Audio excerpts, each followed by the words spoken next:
শবনম বুবলী আর শেহজাদ খান বীরকে নিয়ে এবার ঈদের কেনাকাটায় গেল সাকিব খান। তবে কি এবার সাকিব খান আর বুবলীর সংসার আবারও জোড়া লাগছে? বিস্তারিত জানতে ভিডিওটি শেষ পর্যন্ত দেখুন।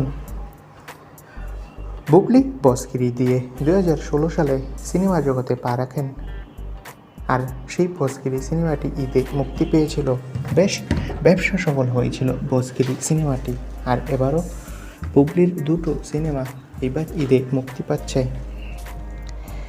একটা হলো দেয়ালের দেশ আর একটা হলো মায়া দ্য লাভ। দুটো সিনেমা নিয়েই বেশ আশাবাদী বুবলী। দেয়ালের দেশ সিনেমায় বুবলীর নায়ক হলেন পরীমনির প্রাক্তন স্বামী শরীফুল রাজ। তবে সম্প্রতি বুবলীকে একটা শপিং মলে দেখা গিয়েছে সাকিব খানের সাথে।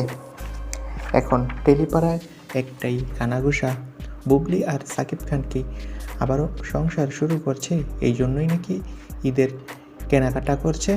কিন্তু সূত্রের খবর বলছে অন্য কথা। সাকিব খান তার দায়িত্ববোধ থেকেই তার ছেলে বীরের জন্য ঈদের কেনাকাটায় বের হয়েছিলেন।